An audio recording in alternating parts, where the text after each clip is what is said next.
Assalamualaikum warahmatullahi wabarakatuh. Perkenalkan, nama saya Widyalina Putri dari Manajemen 17D, perwakilan kelompok 12, akan mempresentasikan tentang teori pengambilan keputusan dengan anggota kelompoknya yaitu Widyalina Putri, saya sendiri, dan juga Ica Lupita.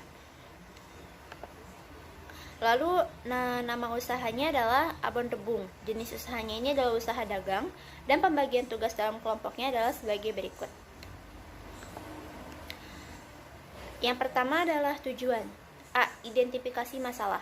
Yang pertama itu belum mempunyai tempat untuk produksi. Jadi tempatnya masih berpindah-pindah dan belum mempunyai tempat produksi yang menetap.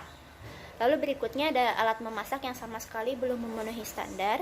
Lalu bahan bakunya yang sulit dicari, hanya ada di musim-musim tertentu saja. Lalu pemasaran yang sama sekali belum tepat dan juga konsisten. Lalu yang terakhir, pengelolaan keuangannya yang kurang baik. Lalu B. Alternatif keputusan. Yang pertama itu kami segera mengambil alternatif keputusan untuk segera membeli alat memasak yang memadai atau berstandar. Lalu yang kedua, membuat varian rasa dan desain produk yang menarik.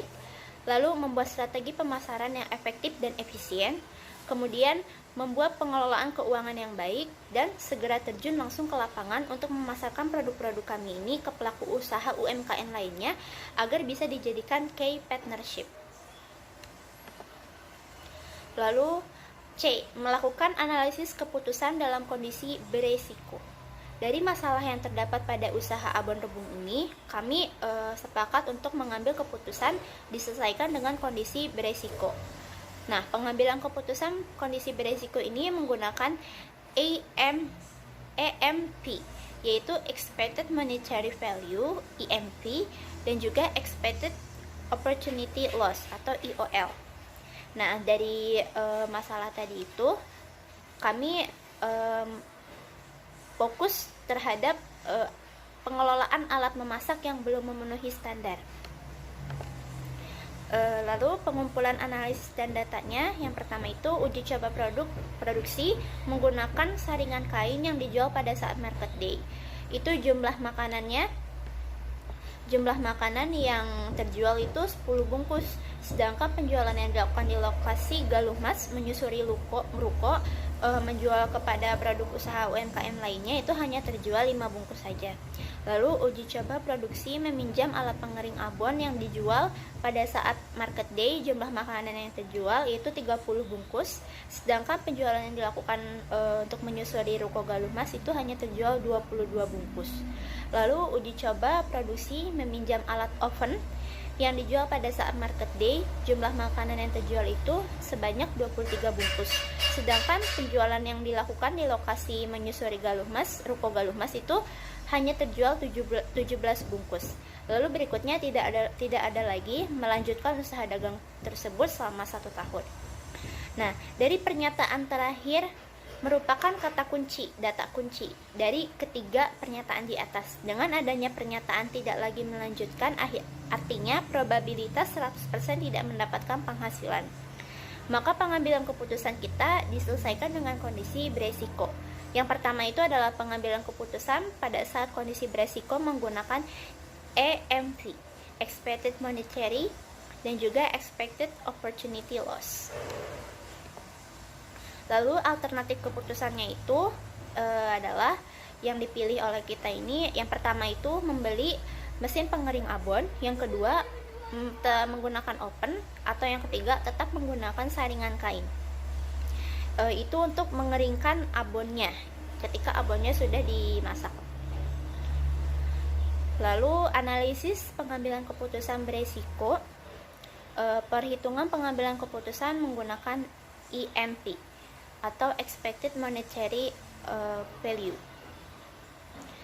Alternatifnya sebagai berikut: jumlah produksi yang terjual dan EMV-nya, perhitungannya.